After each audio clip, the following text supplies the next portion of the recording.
Hi, I'm Marvin Plackett, and today is Thursday, October 8th. Greetings to all residents, to all staff, and to all guests. And we have a special guest with us today. Jerry, thank you for being here.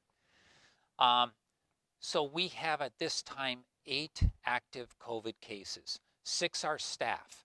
Of those 6 staff, 3 of them work at Episcopal Church Home, 2 are from the Gardens, and 1 is from Kinder Village.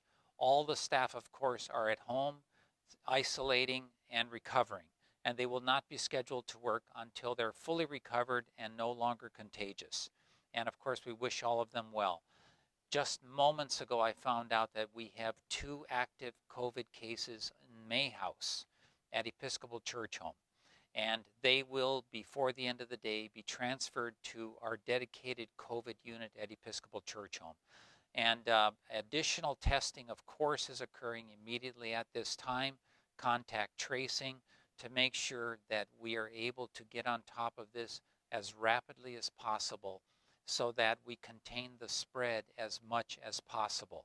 And of course, we have at Episcopal Church Home, we've had 2 bouts of where we have had COVID, so we know what to do. We know what to do rapidly, and that is what is occurring at this time.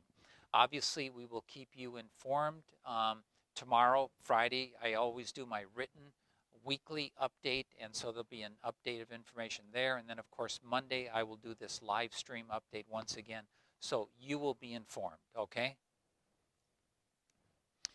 As I mentioned, that testing is occurring throughout for all staff at Episcopal Church Home and at the Gardens, and for the residents as well. For the residents, maybe it isn't throughout all of the Gardens. Maybe it's just on the house where the 1 active case was. The other person at the Gardens, incidentally, the other staff person who just tested positive, they're an employee of ours, but they hadn't picked up any shifts yet. A brand new employee. So they were not exposing anyone else at this time. So we're certainly glad about that.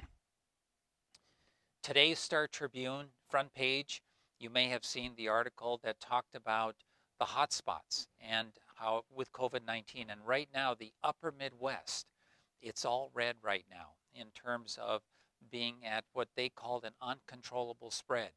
And that includes Minnesota. The worst states, though, in the upper Midwest are those all around us. So we're surrounded. North Dakota, South Dakota, Iowa, and Wisconsin were the worst of the upper Midwest. And then Minnesota is in there, though, with what still is labeled uncontrollable spread, but we're substantially better off than those others. And the comparison that they used in the article is active cases per 100,000 population. So it is a apples to apples comparison. It's just not a raw number. And of course, the populations of the state vary substantially, but they do it per 100,000 residents. What is the case count? And so my point is, rather than stay in the technicalities, my point is this, that we are surrounded by the constant threat of it knocking at our door. The more COVID-19 exists in society in general, the more vulnerable we are. And so we have to remain diligent with those things that are in our control, because we cannot control all of society. We have to be vigilant, we have to be smart, and we have to pay attention, and we have to have very wise, healthy appreciation for the dangers of it, and we have to take those measures of wearing a face mask, of physical distancing, remaining at least 6 feet apart. Outdoors is definitely better than indoors if you're going to get together with anyone. Washing your hands frequently, and then if you have any symptoms at all, self-isolate, get tested, okay? So those are the key features to be vigilant about at all times to protect yourself, to protect your loved ones. In today's paper, there was also a picture of Governor Walz getting a flu shot, and his family got a flu shot. Happened yesterday. A reminder, get a flu shot, okay? If you haven't already, we would like everybody to get that flu shot to minimize a double whammy. Birthdays. It's been a long time since I have read off some birthdays, so it's my pleasure to read these birthdays for October, the ones through October 11th. Mary Nerling, happy birthday at Midway Point. Wareen Washington at Carty Heights. Yan Sem at King's Crossing. Gloria Olson at Cornelia House. Rosine Johnson at Carty Heights. Margaret Burton at Cornelia House. Russell Bremer at Episcopal Church Home. Robert Boehner at Midway Point. And Dorit Lindorfer. Sorry if I butchered that name. Sorry about that. Anyway, Dorit Lindorfer, I think is the way you pronounce it, at the Gardens. Happy birthday to all of you. Okay, a message from Kristen Aitchison. We all know Kristen. We love Kristen. Does a fabulous job. The Sage Singers will be out in Iris Park Pond tomorrow, Friday, October 9th, 1 p.m., singing their hearts out with Songs for Today. That's the theme, Songs for Today, a combination of songs that inspire our soul and spread peace, love, and hope for our world. It's going to be a beautiful day. If you don't believe that, look at the forecast. Beautiful day tomorrow. 80s, low 80s, perfect. We will safely space our bodies while connecting our hearts. Beautifully stated by Kristen, isn't that? We will safely space our bodies while connecting our hearts. Amen. Yummy bottled Martinelli's apple juice, individually packaged cookies, and song lyrics for you to follow along with will also be available. Don't miss it. I heard them practicing just a couple of days ago. It was great. Absolutely great. So be sure to be there. All right? And now, the person to add some inspiration for us this afternoon and to wrap things up is Lynn Lawyer, who lives at the Terrace. We're really pleased to have Lynn, and I look forward to seeing you on Monday at 1:45. Take care. Be well, everyone. Bye-bye, and here's Lynn. Good afternoon. It's a pleasure to be here.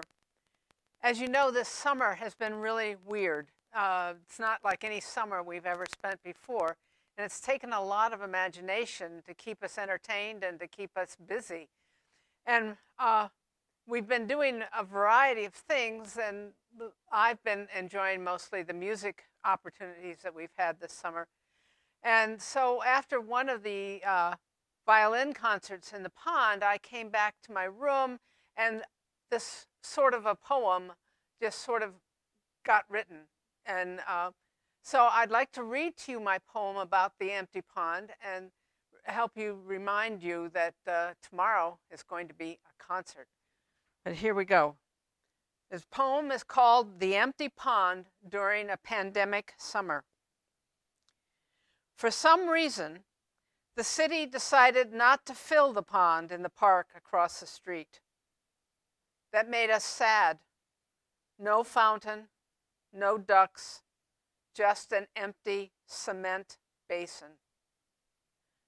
At first, neighborhood children used it as a velodrome and rode their bikes round and round. That pleasure soon waned, and the basin just sat there, naked. Then a friend with a violin had an idea. How about Friday night? She came, she played, and we brought our chairs out to sit and listen. Folks from the nursing home across the street were pushed over to enjoy the music. The ones who sleep in the park sat up and clapped. Others, walking by, stopped for a while. Small children, escaping a family picnic at the south end of the park, danced through the dry pond. She brought her students. They brought their families. And soon there were over 60 people on a warm summer evening enjoying live music in the park. From a pond no longer empty, but filled with joy. And we sang, Dona Nobis Pacem. And now, in September and early October, before it gets too cold, we will sing again. The idea has been planted. Kristen and Joey have a plan.